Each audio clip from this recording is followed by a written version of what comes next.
Imagine waking up to the sound of your daughter's screams as bullies demolish the last gift her dying mother ever gave her. Welcome to the nightmare of HOA tyranny that turned a grieving father into a force of vengeance. They smashed through my daughter's treehouse like it was made of paper, not the dreams of a dying mother. Three thugs in HOA enforcement shirts were destroying the last birthday gift my wife Sarah ever gave our 9-year-old Emma. While my little girl screamed in terror, my coffee mug shattered on the kitchen floor as rage erupted through my body. These suburban tyrants had no idea they'd just declared war on the wrong father, a former Secret Service agent who'd taken bullets for presidents. Where are you watching from? Drop a comment below, because what happened next made our HOA president wish she'd never heard the name Marcus Sullivan. I remembered the day we moved to Maplewood Gardens, 3 months after Sarah lost her battle with cancer. Emma was struggling, barely speaking, spending hours alone in her room clutching her mother's old sweater. The treehouse was supposed to be her sanctuary, a place where she could feel close to her mom again. Sarah had sketched the design during her final weeks in the hospital, her frail hands shaking as she drew each detail. "Promise me, Marcus," she'd whispered. "Promise me you'll build this for our little girl. She'll need somewhere to dream when I'm gone." And I did. Every nail, every board, every rope ladder rung was a labor of love, a promise kept. Building it had taken me 6 weeks of weekends working through grief and exhaustion. I'd used reclaimed oak from an old barn. Sarah had always loved the character of weathered wood. The design included a secret compartment where Emma could keep her treasures, a reading nook with a skylight for stargazing, and wind chimes made from shells we'd collected on our last family vacation to the Outer Banks. The local hardware store owner, Bill Morrison, had donated the paint when he heard what I was building. "Lost my Martha 2 years ago," he'd said gruffly, pressing the cans into my hands. "This matters." Donna Fitzgerald, our HOA president, stood in my yard like she owned the place, her perfectly manicured finger pointing at my 9-year-old daughter's refuge.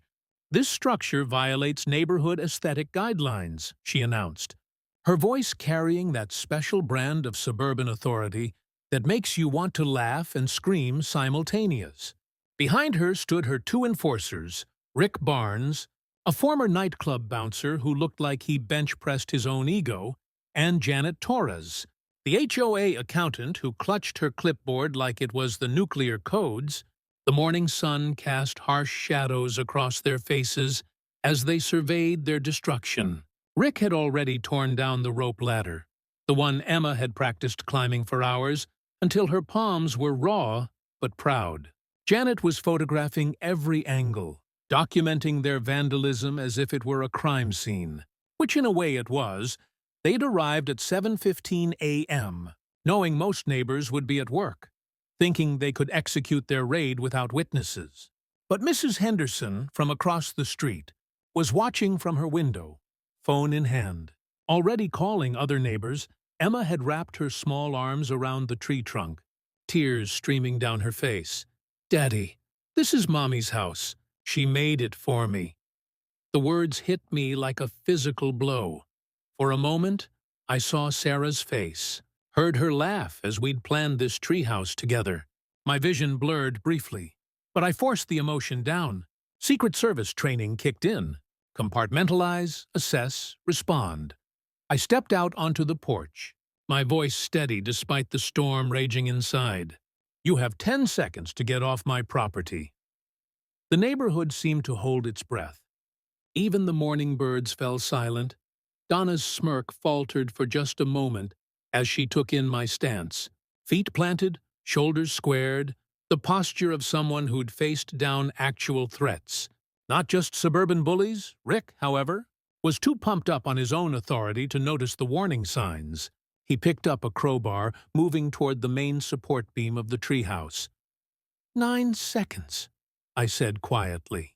My eyes locked on his. Rick Barnes stepped forward, cracking his knuckles in what I'm sure he thought was an intimidating display. "You going to do something about it?" Call the cops. The law's on our side, pal. He gestured to the paperwork Donna was waving like a victory flag. I looked at Emma, still trembling against the tree, then back at Rick. A smile played at the corners of my mouth, the kind of smile that made foreign dignitaries nervous during my protection details. No, I said quietly. I have something much better in mind. Something that'll make bullies like you wish you'd never set foot in my yard. The confrontation ended with Donna and her crew retreating, but not before she'd slapped me with a $5,000 fine for unauthorized construction.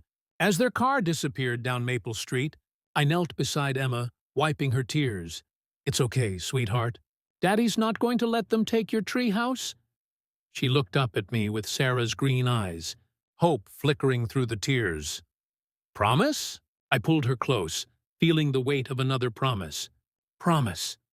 That night, after Emma finally fell asleep clutching her stuffed unicorn, I sat at the kitchen table with a glass of bourbon and Donna's citation.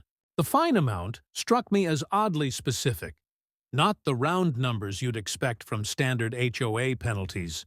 I pulled out my laptop and started digging through public records, HOA meeting minutes, anything I could find about our dear president. 3 hours and 2 bourbons later, I had a timeline that would make a forensic accountant weep. The deeper I dug, the more patterns emerged. HOA fines always came in specific amounts. $3,200 here, $5,400 there, never round numbers, always matching gaps in the association's monthly financial reports. I cross-referenced property records and found something interesting.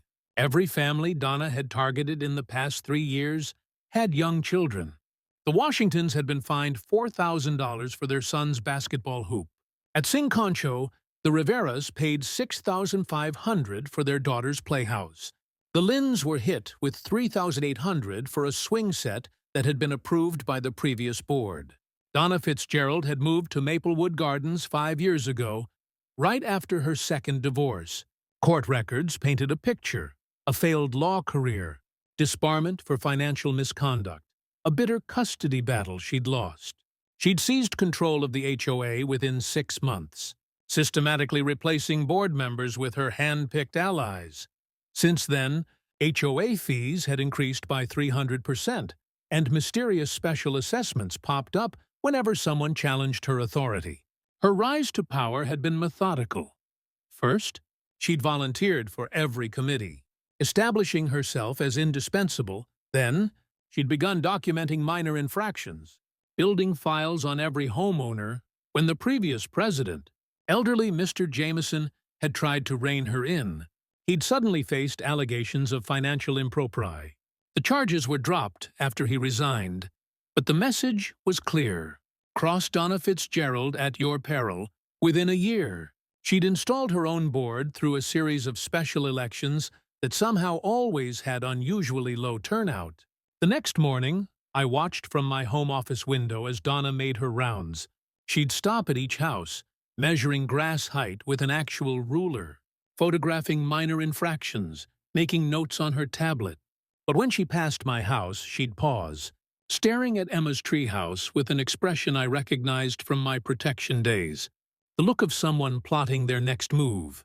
What really caught my attention was when she stopped at her own house and looked up at the second-story window. For just a moment, her mask slipped, revealing something raw and painful. Loneliness, regret. It vanished as quickly as it appeared. Her routine was precise, arriving at each house at the same time, spending exactly 12 minutes per property, always finishing at the small park where mothers gathered with their children. She'd sit on the bench facing the playground, watching the families with an intensity that made parents uncomfortable. Several mothers had started leaving when she arrived. But today, something was different. She sat longer than usual, her hands gripping her clipboard so tightly her knuckles were white, her eyes fixed on a mother pushing her daughter on the swings. 2 days later, Janet Torres showed up at my door, fidgeting nervously. "Mr. Sullivan, I need to talk to you." She glanced over her shoulder as if Donna might materialize from the hedges. I invited her in, noticing how she kept checking her phone. I saw what happened with Emma at the playground yesterday, she began, her voice barely above a whisper. The way Tommy Barnes was bullying her, calling her names. She paused, swallowing hard. I had a daughter once. She'd be about Emma's age now if— Janet's voice cracked. She reached into her purse and pulled out a USB drive. I can't watch another child suffer. This has everything. The real financial records, not the ones Donna shows at meetings. My heart raced as I plugged in the drive. Spreadsheets filled my screen, revealing systematic embezzlement dating back 3 years. The $5,000 fines suddenly made sense. It matched exactly the amount missing from last month's maintenance fund. But there was more. Contracts with Titan Construction for neighborhood improvements that never happened, kickbacks disguised as consulting fees, even evidence of vote manipulation during board elections. I looked up at Janet, who was twisting her wedding ring, or what used to be her wedding ring. The tan line was still visible. "Why now?" I asked. She met my eyes, tears threatening to spill. "Because yesterday I heard Donna laughing about making the widower hour pay. She called Emma a charity case. I've been complicit long enough." Janet's hands shook as she pulled out her phone, showing me text messages from Donna. "Delete the Rodriguez complaint file. Adjust the March payment to match what I showed the board. Remember, your job depends on your discretion."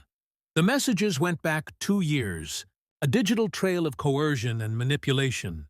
"She has something on everyone," Janet whispered. Mine was a DUI from college that somehow showed up in a background check. Rick's ex-wife gets alimony. Donna threatened to have her investigated for fraud. We're all trapped. That evening, as I helped Emma with her homework, she asked the question I'd been dreading. "Daddy, why does Mrs. Fitzgerald hate us?" I sat down the math worksheet and pulled her onto my lap, searching for words that would make sense to a 9-year-old. Outside, the spring sunset painted the sky in shades of pink and gold. "Sarah's favorite time of day? Sometimes, sweetheart. When people hurt really badly inside, they try to make others hurt too. It doesn't make it right, but—" Emma nodded solemnly, wisdom beyond her years shining in her eyes. "Like when Tommy Barnes is mean at school because his parents fight all the time." I kissed her forehead, marveling at her insight.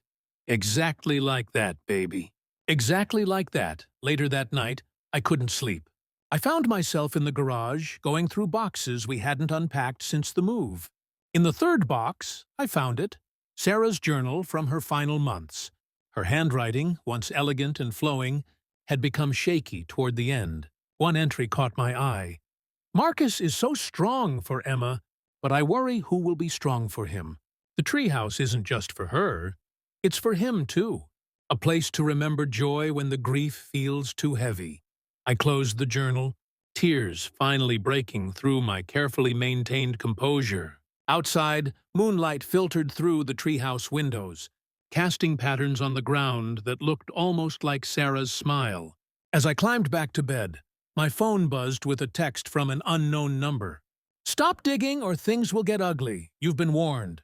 I screenshot the message, adding it to my growing file of evidence. Another buzz, another message. "Nice security system. Shame it can't watch everything." My blood chilled. I'd installed the cameras myself using the best consumer-grade equipment available. How did they know? I checked the feeds, all operational, no signs of tampering. But the message was clear. Donna had resources I hadn't anticipated. If Donna wanted a war, she was about to learn what happened when you cornered a former Secret Service agent protecting the last gift his daughter had from her mother. The battle lines were drawn and I was just getting started. I picked up my phone and made a call to Tom Mitchell, my old partner from the service. "Tom, it's Marcus. I need a favor. How do you feel about a little suburban reconnaissance?" His laugh was sharp and knowing. "Thought you'd never ask, brother." "I'll be there tomorrow." The game had changed. But then again, I'd always played for keeps. The next few weeks became a delicate dance of surveillance and counter-surveillance, using skills I'd honed protecting world leaders. I transformed our home into an intelligence-gathering operation that would have made my old colleagues proud. Micro cameras smaller than shirt buttons went up around the property, hidden in bird feeders, garden gnomes, even Emma's old dollhouse on the front porch. The irony wasn't lost on me.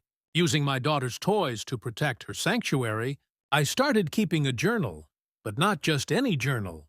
Written in the cipher I'd learned during my early service days. It documented everything: dates, times, witnesses, financial discrepancies. If anything happened to me, I instructed Emma to give it to Tom Mitchell, my former partner who now worked private security in the city. "Like a secret spy book?" she'd asked, eyes wide with excitement. "Exactly like that, Princess," I'd replied, hating that I had to involve her. But knowing she needed to be prepared, meanwhile, Donna escalated her campaign with the precision of a military strategist. She scheduled an emergency HOA meeting to vote on removing dangerous structures that threaten property values. The meeting notice arrived with photos of Emma's treehouse taken from multiple angles that could only have been shot from inside my property line. She'd also hired 2 more enforcement officers who began regular patrols past our house, always slowing down, always watching. The pressure extended beyond our property. Mrs. Patterson, the elementary school principal, called me in for a concerning matter. Apparently, there had been anonymous complaints about Emma's potentially unstable home environment. Mrs. Patterson, a kind woman nearing retirement, looked uncomfortable as she relayed this. "Mr. Sullivan, I've known Emma since she started here. She's a wonderful child who's been through a terrible loss. But these complaints, I have to follow up." Her eyes told me she knew exactly where these complaints originated. One evening, as I reviewed the surveillance footage, I noticed a pattern. Donna would often stand at her living room window around sunset, staring at our house. But it wasn't the treehouse she watched. It was Emma and me playing catch in the backyard, or reading on the porch swing, or working on her homework at the kitchen table. The expression on her face in these unguarded moments was haunting. Raw longing mixed with bitter resentment, I decided to dig deeper into her past. What I found in the county records painted a tragic picture. Donna had been pregnant once 15 years ago. The baby, a girl, had been stillborn. Her husband filed for divorce 3 months later, citing emotional abandonment and obsessive behavior. Her law license was revoked 2 years after that for misappropriating client funds she'd apparently used for fertility treatments. The woman terrorizing my daughter wasn't just a power-hungry bureaucrat. She was someone whose dreams of motherhood had been shattered, watching others live the life she'd lost. That night, Emma woke up screaming from a nightmare. As I held her, stroking her hair the way Sarah used to, she sobbed out her fears. "What if they take the treehouse, Daddy? What if they take you away, too?" My heart cracked. This wasn't just about property regulations anymore. This was about a little girl who'd already lost her mother being terrorized by someone who couldn't bear to see intact families. "Listen to me, Emma," I said, tilting her chin up.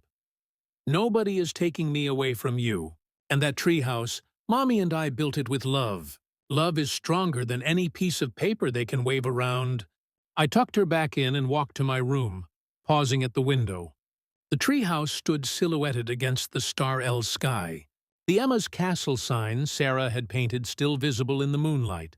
I opened my laptop and began composing an email to my lawyer friend, attaching Janet's files and my surveillance evidence. If Donna wanted to use the system against us, I'd use it right back. But as I typed, my security cameras caught movement. Rick Barnes was in my backyard heading toward the garage. I grabbed my phone and headed downstairs, my heart pounding, not with fear, but with the controlled adrenaline I'd felt during presidential details. Whatever he was after, he was about to learn that breaking into an ex-Secret Service agent's home was a catastrophically bad idea.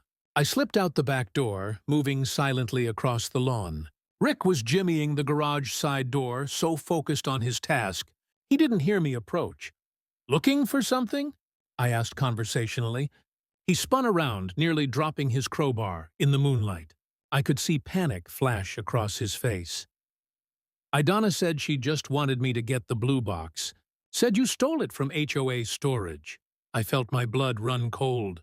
The blue box. Sarah's memory box containing her wedding ring, her journal, and most precious of all, the audio recordings she'd made for Emma before she died, messages for birthdays, graduations, her wedding day, things meant to help our daughter through life's milestones without her mother. "Get off my property," I said, my voice deadly quiet. "Now."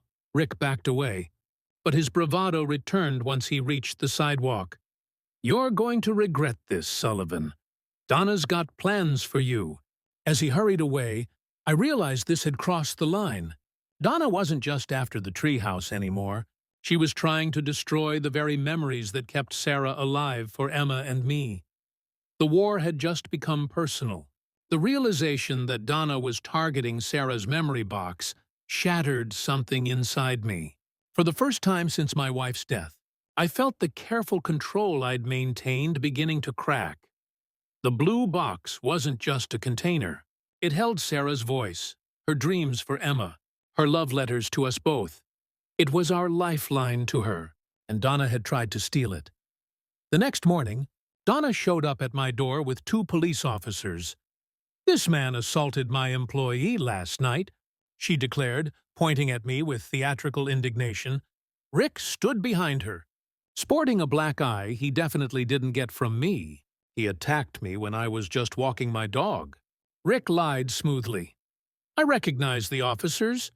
Martinez and Williams, good cops I'd met at a community fundraiser." Officer Martinez looked skeptical. "Mr. Sullivan, can you tell us your version of events?" I invited them in, showing them the security footage of Rick breaking into my garage. "As you can see, officers, Mr. Barnes was attempting to burglarize my property. I asked them to leave. That's all." The footage clearly showed Rick fleeing unharmed. Officer Williams turned to Donna and Rick. "Filing a false police report is a serious offense." But Donna was already shifting tactics. "Fine, but I'm pressing charges for assault based on the HOA meeting incident last week," and produced a manila folder. "Multiple witnesses saw Mr. Sullivan threaten me." The witnesses turned out to be her hand-picked board members, each providing identical statements that I'd made aggressive gestures and verbal threats during the public meeting. It was masterfully orchestrated, just plausible enough to require investigation. The officers apologetically explained they'd need to bring me in for questioning. "Daddy?" Emma's small voice came from the stairs. She stood there in her pajamas, clutching her stuffed unicorn, eyes wide with fear. "Are they taking you away?" The look of terror on her face broke something inside me. Before I could stop myself, I wheeled on Rick. "You want to traumatize a little girl who lost her mother? What kind of man are you?" The words came out as a snarl, and in my fury I stepped toward him. Rick, whether from genuine fear or calculated performance, stumbled backward and fell, crying out as he landed. It happened so fast, but I knew instantly I'd made a terrible mistake. Donna's eyes lit up with triumph. "You all saw that he attacked Rick again." The next few hours were a blur, being handcuffed in front of Emma, her screams as they led me to the police car, the booking process during which I kept thinking about my daughter alone in the house. Terrified her remaining parent was being taken from her. Tom posted my bail within hours, but the damage was done. I had a temporary restraining order keeping me 500 FT from Donna and Rick, effectively barring me from HOA meetings where my fate would be decided. That night, I sat recording a message for Emma, my hands shaking. "Sweetheart, if Daddy can't be with you for a while, remember what Mommy always said. Brave girls can do hard things. I need you to be brave now, okay? Stay with Uncle Tom, keep our journal safe, and know that Daddy loves you more than all the stars in the sky." I saved the recording to multiple drives, the irony not lost on me that I was now creating my own messages in case I couldn't be there for my daughter. The crisis deepened when Donna filed for an emergency custody hearing, claiming I was an unstable and violent individual unfit to care for a minor child. Her lawyer, apparently an old colleague who owed her favors, painted a picture of a grieving widower who'd snapped under pressure and posed a danger to his own daughter. The hearing was set for the following week. Giving me barely any time to mount a defense, Emma surprised everyone that night. Defying her own fears of the dark and the 3-mile distance, she rode her bike to the police station where I was meeting with my lawyer. She burst through the doors, tears streaming down her face, holding the family photo from our mantel. "My daddy is the best daddy in the world," she shouted to everyone in the lobby. He only got mad because they tried to steal Mommy's voice. "Please don't take him away." The desk sergeant, a grandfather himself, had to turn away to wipe his eyes. Janet Torres witnessed this scene.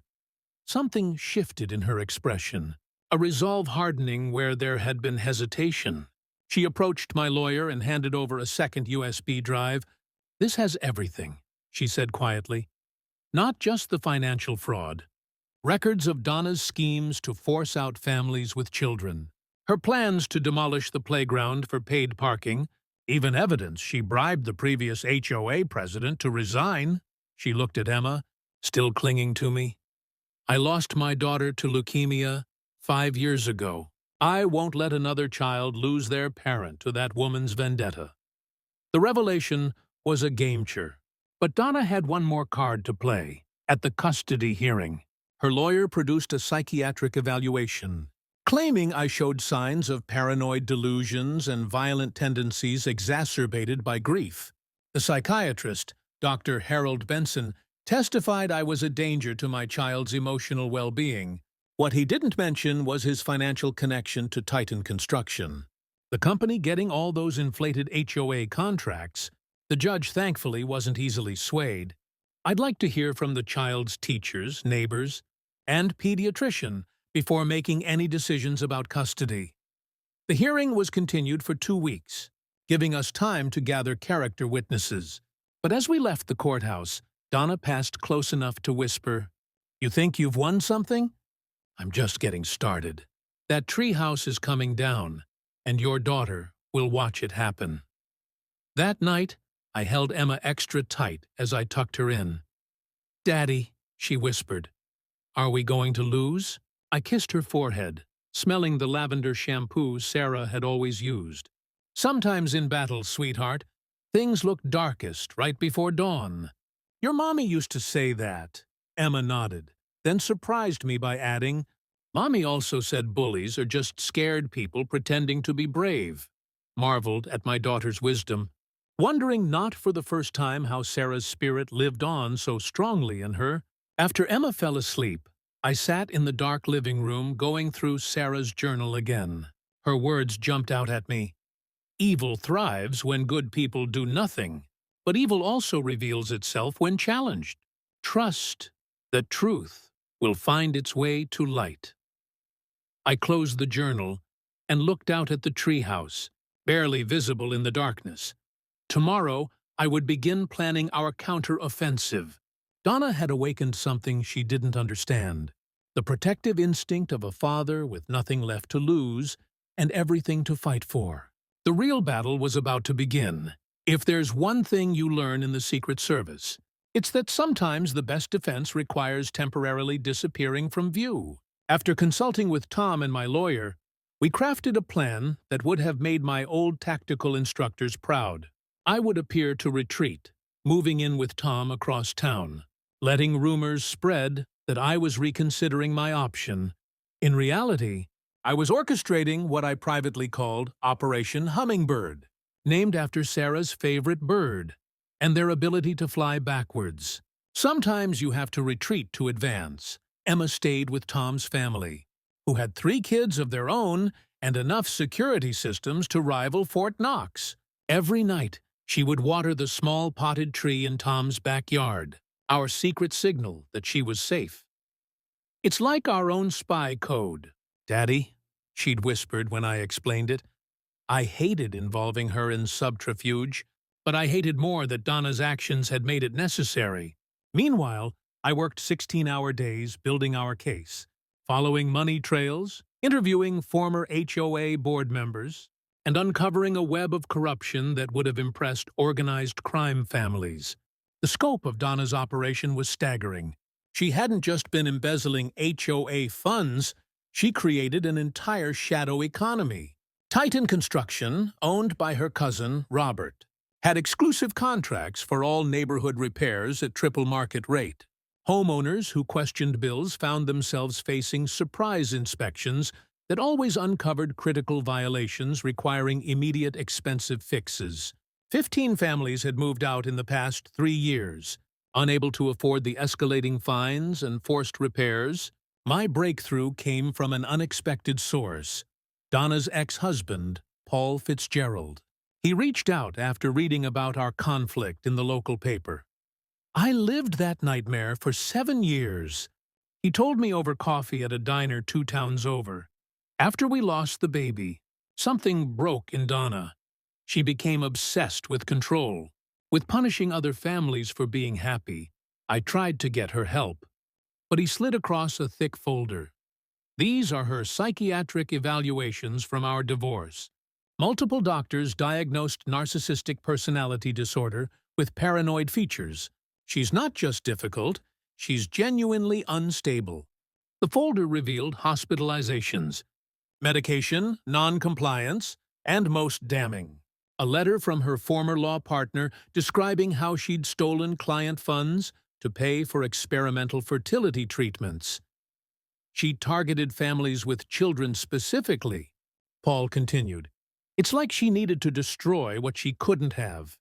When I filed for divorce, she tried to have me arrested for domestic violence, corporate espionage, even child endangerment.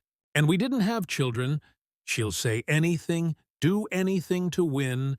Armed with this information, I reached out to the families Donna had driven away. Social media made them easy to find, and their stories painted a consistent picture. The Wheelers had been fined for their daughter's chalk drawings on their own driveway. The Patels faced constant violations for their traditional garden. The Martinez family endured 6 months of harassment before selling at a loss. Each family had young children. Each had been systematically targeted until they broke. Tidor Fauncy, Rick Barnes's defection came at precisely the right moment. His son had become a pariah at school, known as the HOA bully's kid. When classmates excluded him from a birthday party saying, "Our parents don't want the mean HOA people near us," something shifted in Rick. He showed up at Tom's house one evening, shoulders slumped. "I never wanted to hurt kids," he said, not meeting my eyes. "I just needed the job. But when I heard Donna on the phone yesterday planning to have CPS investigate you for medical neglect because Emma sees a grief counselor," he shook his head. "That's too far. Way too far." Rick's information was explosive. Donna wasn't just corrupt. She was actively working with City Councilman Stephen Harper to have Maplewood Gardens rezoned for high-density development. The plan was to make life so miserable for homeowners that they'd sell cheap to Harper's development company. In return, Donna would get a $1 million consulting fee and a penthouse in the new luxury complex, the playground, the community garden, the very character of our neighborhood, all slated for demolition. I spent days organizing evidence, creating presentations, and preparing for what would be the most important HOA meeting in Maplewood Gardens history. Tom used his security connections to quietly ensure we'd have protection if things turned ugly. But the night before the meeting, as I reviewed my notes one final time, my phone rang. "Unknown number." I answered to hear Donna's voice, cold and controlled. "I know where Emma is, Marcus. Tom's house has such lovely windows. His children play in the yard without a care. And Emma, she looks so peaceful when she sleeps, just like her mother must have looked in those final days.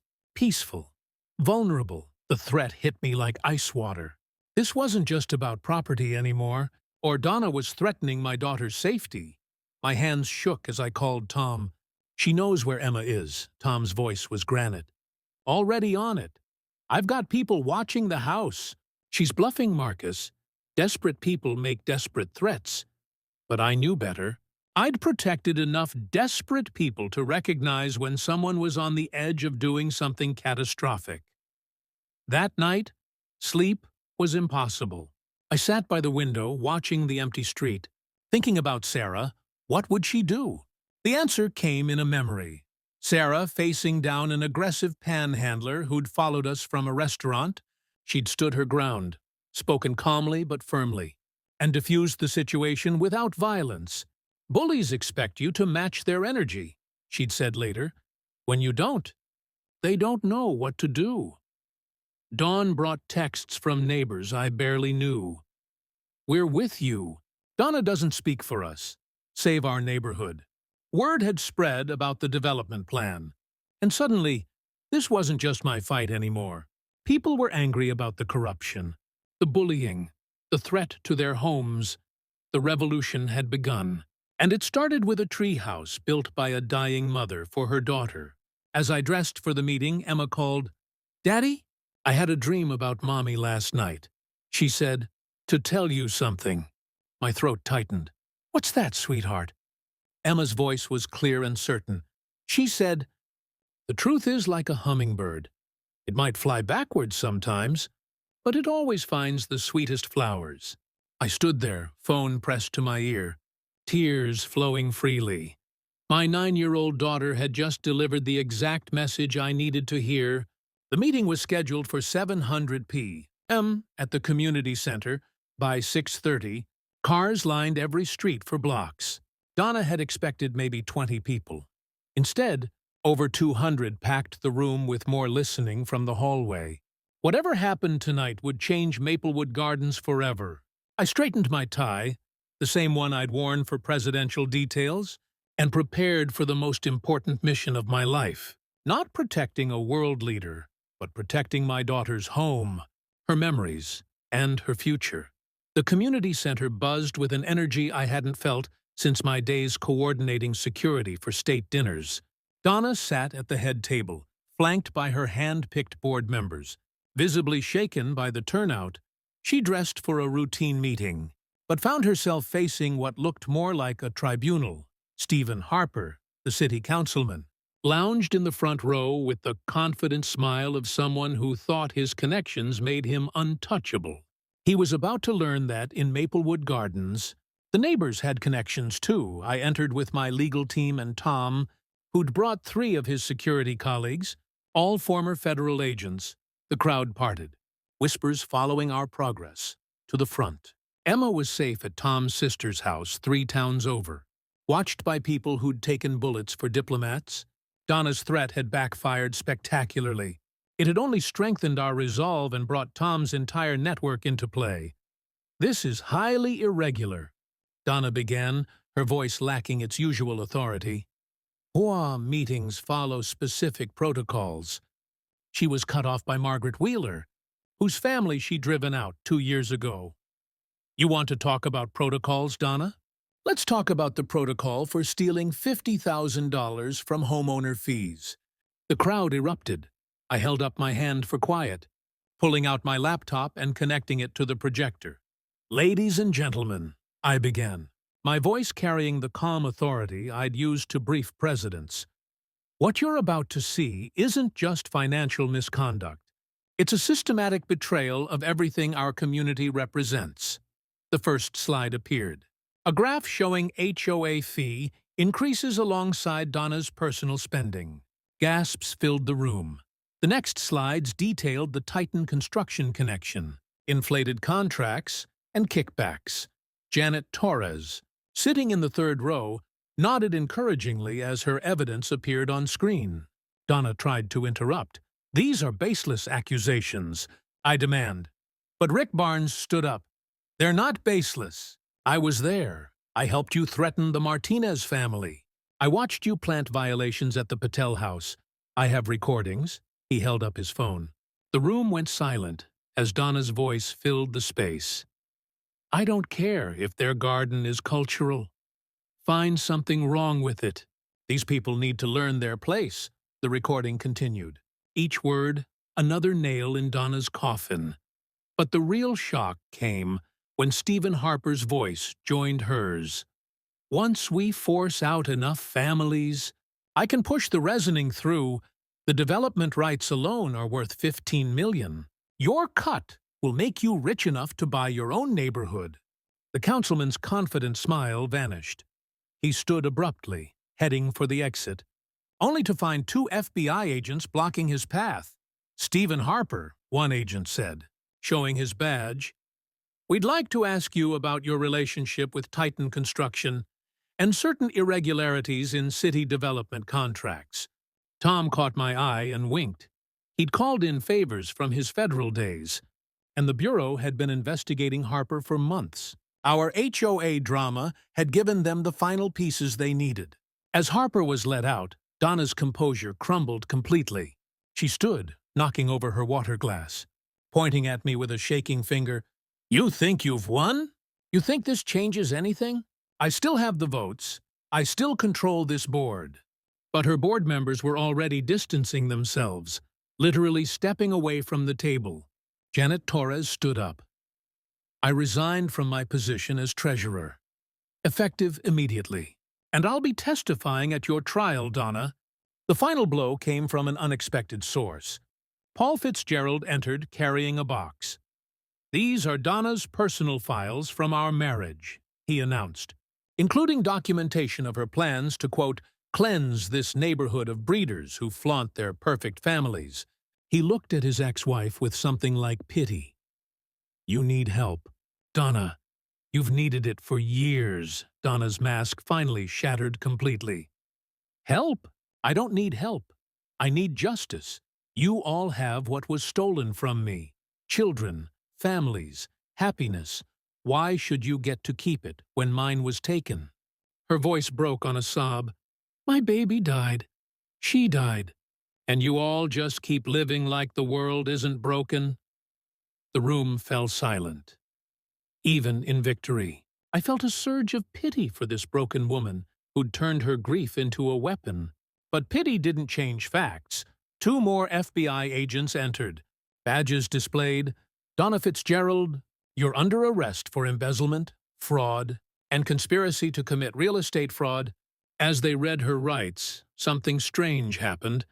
The anger drained from Donna's face, replaced by what looked almost like relief. "It's over," she whispered. "Finally over." As she was led away, the room exploded in chaos. People hugged, cried, shouted questions. Through it all, I thought of Emma, of Sarah, of the treehouse that started it all. My phone buzzed. A text from Tom's sister, with a photo of Emma asleep clutching her unicorn, safe, protected, free to grow up in a neighborhood that had just reclaimed its soul. The emergency election that followed was swift. Margaret Wheeler became the new HOA president, immediately voiding all of Donna's illegal amendments. Rick Barnes, seeking redemption, volunteered to lead a community watch program. Janet Torres spearheaded a financial transparency committee. The healing had begun, but I had one more mission to complete. That night, I drove back to the house alone. The treehouse stood proud in the moonlight, survivor of a war that had threatened everything I held dear. I climbed up the ladder and sat in the small space Sarah had designed, running my hands over the walls she'd touched. From my jacket, I pulled out her voice recorder and hit play. Sarah's voice filled the night air. "Emma, my sweet girl, if you're listening to this, it means Mommy can't be there to tuck you in. But know that every star in the sky is me watching over you, and every warm breeze is me hugging you tight." I sat there until dawn, listening to message after message, letting the tears fall freely. The war was over. We had won. But victory, I realized, wasn't just about defeating Donna. It was about preserving Sarah's legacy, protecting Emma's innocence, and proving that love was indeed stronger than hate, stronger than grief, stronger than any force that tried to tear families apart. As the sun rose over Maplewood Gardens, I knew that Sarah was smiling somewhere, proud of what we'd protected, proud of what we'd become. The aftermath of Donna's arrest rippled through Maplewood Gardens like a healing wave. Properties that had been for sale suddenly came off the market. Families who'd been considering leaving decided to stay. The neighborhood felt lighter somehow, as if an oppressive fog had lifted. But Justice, I learned, isn't just about punishment. It's about restoration and redemption. Donna's trial lasted 3 weeks. I attended every day, watching as prosecutor after prosecutor laid out the evidence we'd compiled. The final tally was staggering. $73,000 embezzled over 3 years, 15 families systematically harassed, countless violations fabricated. She received 5 years in federal prison for fraud and conspiracy. But it was her final statement that stays with me. Looking directly at me, she said, "I became the monster I feared." When you lose everything, sometimes you forget that others haven't lost anything. They've worked for what they have. I'm sorry. Her voice broke on the last words. The HOA underwent a complete transformation. We rewrote the bylaws with input from every household, implemented term limits, and established an oversight committee. Rick Barnes's transformation was remarkable. He started a free self-defense program for neighborhood kids, teaching them not just physical skills, but confidence and conflict resolution. His son and Emma became unlikely friends, bonding over their shared love of comic books and tree houses. Janitor's journey touched everyone. After stepping down as treasurer, she began volunteering at the children's hospital where her daughter had been treated. One day, she called me, voice trembling with emotion. "Marcus, there's a little girl here, 8 years old, just lost her mother. The father's overwhelmed, and she reminds me so much of—" She couldn't finish. Within a month, Janet had begun the process of becoming a foster parent. The day she brought Lily home, the entire neighborhood threw a welcome party. Emma gave Lily a handmade dream catcher to hang in her new room. The treehouse became something of a neighborhood landmark. Children would gather there after school, and parents would share stories about their own childhood forts and secret places. One Saturday, as I watched Emma and her friends playing pirates in the branches, Margaret Wheeler approached. "We'd like to make the tree house an official neighborhood landmark," she said, "a symbol of what we fought for." The ceremony took place on what would have been Sarah's 40th birthday. The brass plaque read, "Emma's Castle, where dreams live forever." Months after Donna's conviction, I received a letter from her in prison. Her handwriting was different, smaller, more hesitant. She wrote about therapy sessions, about finally confronting her grief, about the baby daughter she'd lost 15 years ago. Her name was Emily, she wrote. "I never spoke it aloud after she died. Thank you for forcing me to face what I'd become.